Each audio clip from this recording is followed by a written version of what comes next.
5월 9일 금요일 아침입니다. 하나님의 크신 은혜와 평안이 이글스필드 교회 모든 성도님들과 함께 하시기를 소망합니다. 오늘 함께 살펴볼 하나님의 말씀은 시편 119편 129절에서 144절까지의 말씀입니다.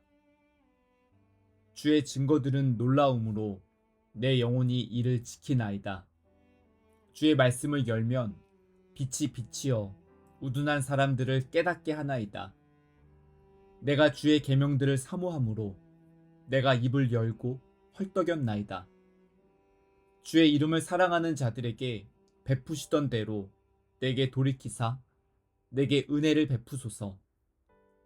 나의 발걸음을 주의 말씀에 굳게 세우시고 어떤 죄악도 나를 주관하지 못하게 하소서. 사람의 박해에서 나를 구원하소서. 그리하시면 내가 주의 법도들을 지키리이다. 주의 얼굴을 주의 종에게 비추시고 주의 율례로 나를 가르치소서. 그들이 주의 법을 지키지 아니하므로 내 눈물이 시냇물 같이 흐르나이다.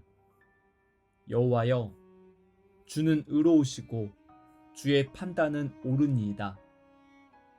주께서 명령하신 증거들은 의롭고 지극히 성실하니이다. 내 대적들이 주의 말씀을 잊어버렸으므로 내 열정이 나를 삼켰나이다. 주의 말씀이 심히 순수함으로 주의 종이 이를 사랑하나이다. 내가 미천하여 멸시를 당하나 주의 법도를 잊지 아니하였나이다. 주의 의는 영원한 의요 주의 율법은 진리로소이다. 환난과 우환이 내게 미쳤으나 주의 계명은 나의 즐거움이니이다. 주의 증거들은 영원히 의로우시니 나로 하여금 깨닫게 하사 살게 하소서. 아멘. 아침에 일어나서 집 밖으로 나가기 위해서는 현관문을 열어야 합니다. 문은 서로 다른 두 공간을 연결해주는 통로입니다.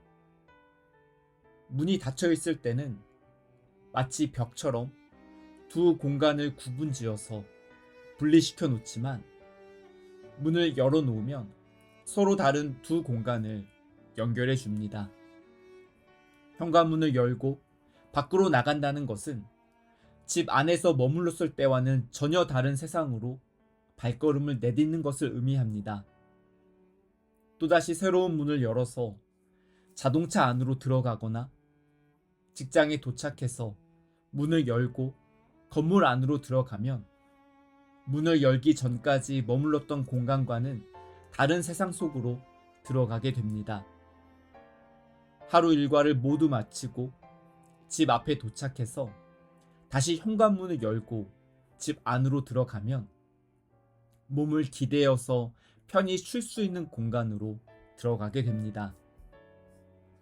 하나님의 말씀을 펼쳐서 읽는다는 것은 하나님의 세계로 들어가는 문을 여는 것과 같습니다.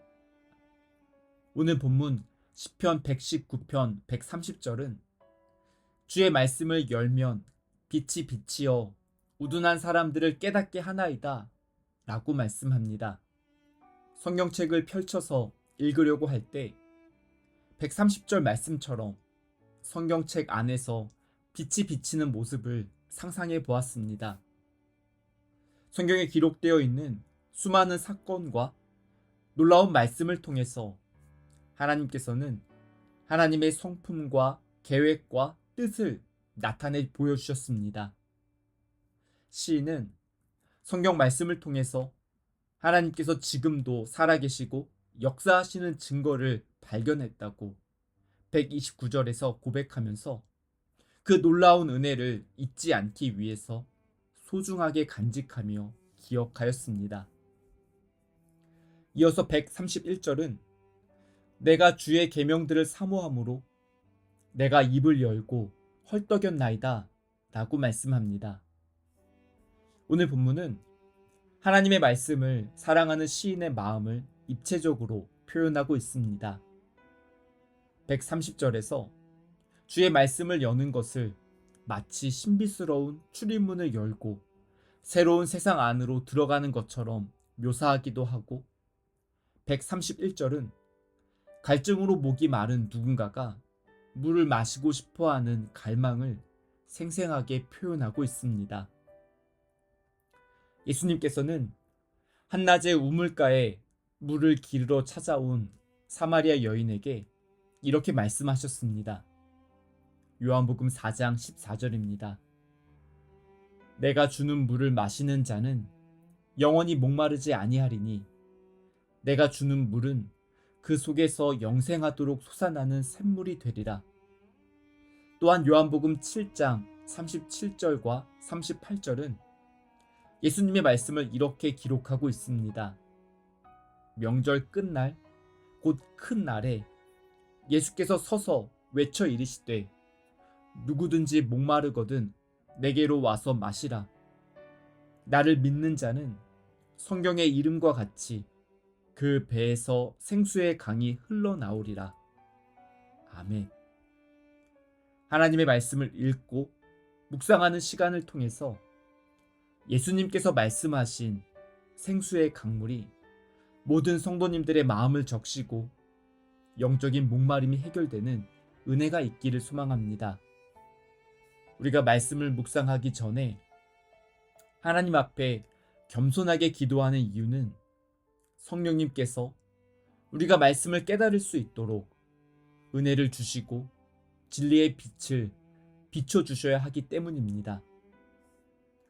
이어서 133절은 나의 발걸음을 주의 말씀에 굳게 세우시고 어떠한 죄악도 나를 주관하지 못하게 하소서 라고 말씀합니다.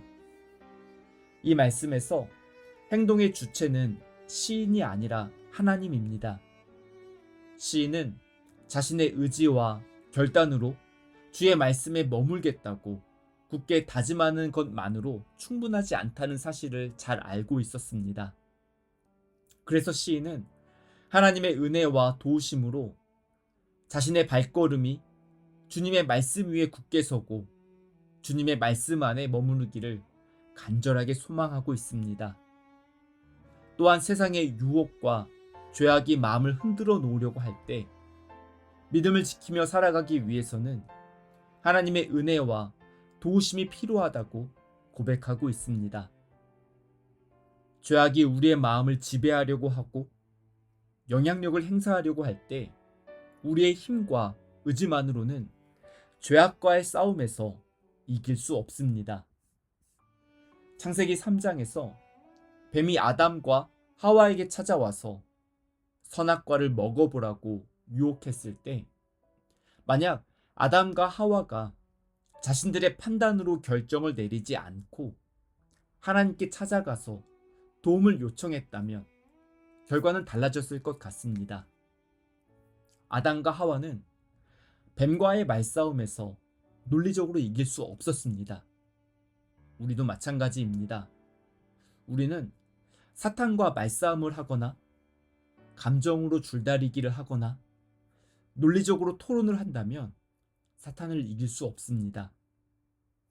하나님과 사람들 사이에 세상의 유혹과 죄악이 찾아왔을 때 우리의 힘과 지혜로 그 문제를 해결하려고 하면 위태로운 상황에 빠지게 됩니다. 자리를 다시 바꿔서 하나님께서 세상의 유혹과 죄악을 막아주시도록 우리는 한 걸음 뒤로 물러나서 하나님 뒤에 서야 합니다. 133절의 말씀처럼 어떠한 죄악도 나를 주관하지 못하도록 하나님의 도우심과 은혜를 구해야 합니다. 141절은 내가 미천하여 멸시를 당하나 주의 법도를 잊지 아니하였나이다 라고 말씀합니다. 이 말씀을 묵상하면서 골리앗과 싸우기 위해서 앞에 나섰던 소년 다윗의 모습이 떠올랐습니다. 그 모습을 지켜보았던 다윗의 형들은 다른 사람들 앞에서 공개적으로 다윗을 무시하였습니다. 형들은 막내 동생 다윗이 자신들보다 나이도 어리고 힘도 약하고 실력도 부족하다고 생각하면서 다윗을 전혀 인정하지 않았습니다. 골리앗도 철저하게 다윗을 무시하였습니다. 소년 다윗은 다른 사람들의 눈에 미천하게 보였습니다. 그래서 다른 사람들에게 무시를 받고 멸시를 당했습니다. 하지만 하나님의 말씀이 다윗의 마음 중심에 있었기 때문에 주눅들거나 움츠러들지 않았습니다. 143절은 환난과 우환이 내게 미쳤으나 주의 계명은 나의 즐거움이니이다 라고 말씀합니다. 불청객처럼 예상하지 못한 순간에 찾아오는 고난은 우리를 낙심하게 만듭니다. 하지만 하나님의 말씀은 고난 중에서도 하나님의 은혜를 경험할 수 있도록 진리의 빛을 비춰주시는 줄 믿습니다. 절망적인 상황을 바꿀 수 있는 힘이 우리에게는 없지만 그럼에도 미소를 잃어버리지 않을 수 있는 이유는 하나님께서 말씀을 통해 우리의 마음을 지켜주시고 선한 길로 인도해 주시기 때문입니다. 오늘도 믿음으로 살아가는 모든 이글스필드 성도님들이 하나님의 말씀을 묵상하며 하나님께서 길을 만드시는 세상을 발견하고 우리의 삶 가운데 찾아오셔서 진리의 빛을 비춰주시는 하나님의 은혜를 깨닫기를 간절히 소망합니다. 함께 기도하시겠습니다. 하나님 아버지, 오늘도 하나님의 말씀을 묵상하며 하나님의 뜻을 깨닫게 해주셔서 감사합니다. 저희들에게 믿음을 더하여 주시고 주신 말씀을 따라서 믿음으로 살아갈 수 있도록 인도해 주시옵소서. 눈에 보이는 세상 안에만 저희들의 시선이 머무르지 않고 말씀을 통해서 보여주시는 하나님의 세계를 바라볼 수 있도록 영적인 안목을 회복시켜 주시옵소서. 성령님께서 저희들의 생각과 마음을 다스려 주시고 저희들의 발걸음을 지켜주셔서 하나님의 말씀에 굳게 설 수 있도록 은혜를 내려 주시옵소서. 세상의 죄악과 유혹이 다가올 때 저희들의 힘으로는 이겨낼 수 없다는 사실을 겸손하게 고백합니다. 하나님께서 저희들의 마음을 지켜주시고 보호해 주셔서 세상 가운데서 믿음으로 살아갈 수 있도록 인도해 주시옵소서. 오늘도 하나님의 은총이 이글스필드 모든 성도님들의 삶 가운데 충만하기를 기도합니다. 이 모든 말씀 선하신 우리 주님 예수 그리스도의 이름으로 기도드립니다. 아멘. 오늘도 하나님의 은혜와 평안이 이글스필드 모든 성도님들과 함께 하시기를 바랍니다.